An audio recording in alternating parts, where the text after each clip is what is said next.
Yeah, yeah, girl, it's right. I'm popping and I'm popping too, of course they gon' stare. You roll on me, girl, I'm so bad in my bitch. You got me so jealous, they say. Alright. Hi guys, my name is China. So in honor of Black History Month, I'm gonna share my high school experience with you guys. It was kind of tragic, but everybody goes through stuff, so I'm just gonna share my story. Let me just say this, okay? I was supposed to go to Linden High School in Linden, New Jersey, and basically what happened was my mom signed me up for this program. It's in Kenilworth, New Jersey. It's a choice program where it's like a lottery, so if you get picked, then you get to go to the school. I had no intentions on going to the school at all. I wanted to be with the people I grew up with. I wanted to be on the cheerleading team.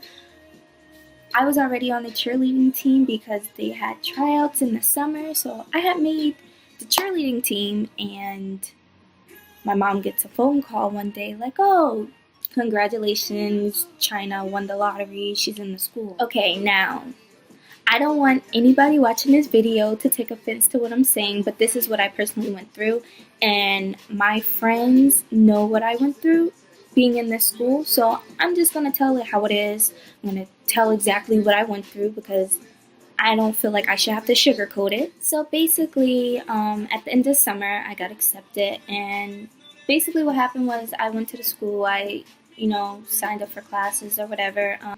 My mom asked about a cheerleading team, so I actually got lucky and joined the cheerleading team last minute. But like it wasn't like how it would have been if I was with my friends in London. Okay, so I'm just gonna skip the whole small talk, okay? I went to this school, my first day of school, like, it was so divided.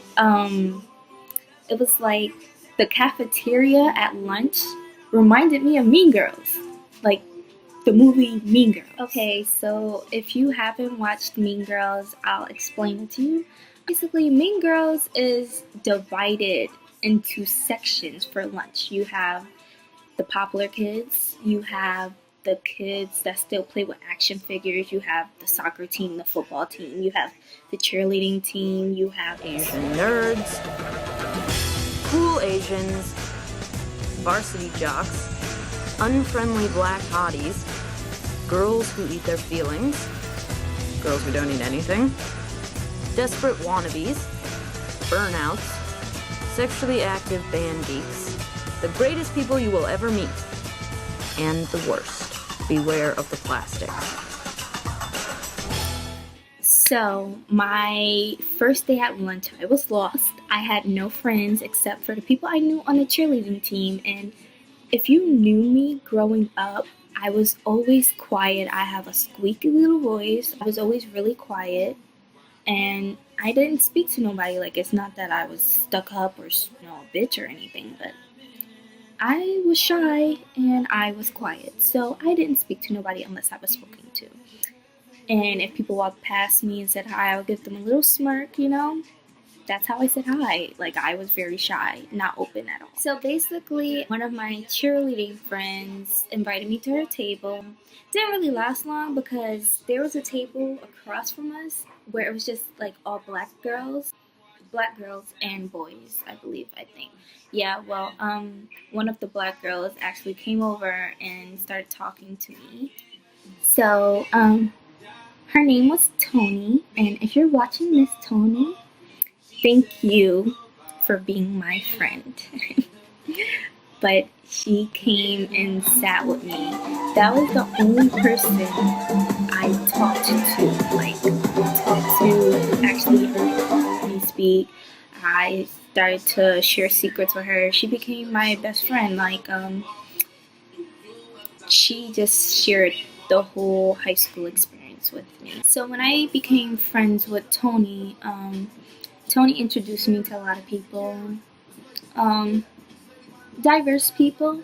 So I had Caucasian friends, I had Spanish friends, I had black friends, and it actually started to become a problem because you know, people would say little racist things and I would take offense to it. Back at home, where I was from, it was easy to just be like, well, bitch, what the fuck did you just say? Or like, it was just so easy to like hit them. Like, hit them and you guys would just fight. You would get suspended and that would be it. Okay, so I was friends with Tony, and then I had another friend, Jada, who was also black. We were stuck together throughout all 4 years of high school. Like, I was never separated from them. They shared the whole high school experience with me, and if it wasn't for them, I wouldn't have spoke to nobody at that damn school.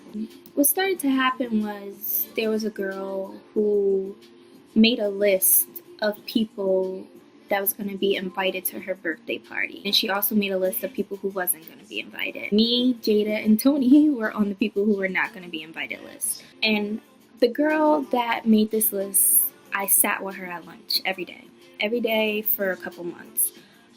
Basically what started to happen was she moved to another table because we would make little comments. Now, I am quiet until somebody pushes my buttons, and anybody that meets me would think I'm not like that. But if you push my buttons to a certain extent, my voice will become very manly, and that squeakiness, that quiet girl, it will go away. Trust me, it will go away.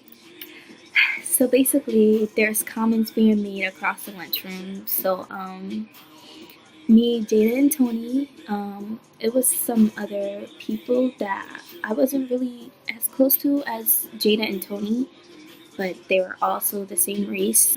They also stood up. We all approached the person, and basically they called us black bitches, and they said that they were gonna kill us. Now, these are Caucasian people that grew up in this small Caucasian town.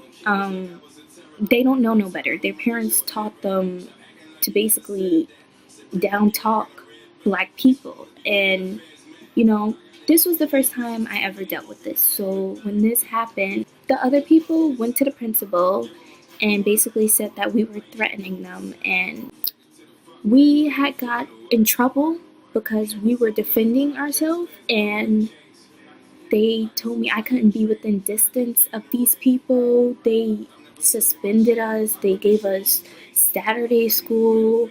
My mom had to come to school and go off on the principal, and they tried to tell me that I had to go to court because of a comment that was made towards me. But they reversed it.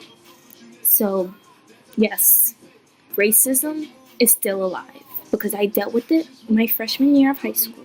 That was the first incident. The second incident, I just remember leaving the auditorium one day and, a kid followed me and chased me down a hall and called me a nigger. Now, this is a whole nother level. Like, okay, you guys learn about history, you guys watch videos, you guys hear about these things, but never experienced it. I experienced this firsthand. It's not cool. It made me feel like I wanted to drop out. I wanted to leave that school. It was terrible. It was terrible. Now, where I'm from, my mom would just be like, oh, go beat their ass, or, meet them outside of school. Like, in a situation like this, you can't even do that. Like, I was being bullied. I was being bullied to a point where I couldn't even go and tell my principal. I couldn't tell a counselor. I couldn't tell anybody in that school. I can only go home and tell my mom, and, that wouldn't do much because the principal didn't take precaution. Like, I don't know. I hated that school. I hated it so much. I used to tell my mom, get me out of here. Like, I couldn't take it no more. I couldn't. The time I did try to fight one of them, they ran and told the principal that I was threatening them and I had to stay a certain amount of feet away from them. So basically, like, nothing was being solved. I couldn't do anything. I was being bullied. I was being bullied. I stood up for myself so much in that school. I cursed so many people out my freshman year with this quiet little squeaky voice. By the time my sophomore year came, nobody fucked with me. Everybody left me alone. I found love in my art. You know, the only thing I am grateful for, really grateful for about my mom put me in that school was my art teachers. They showed me my passion. They showed me my way. They showed me what I wanted to do in my life, and I took it and I ran with it, and I really loved my art teachers. I did still deal with the racism.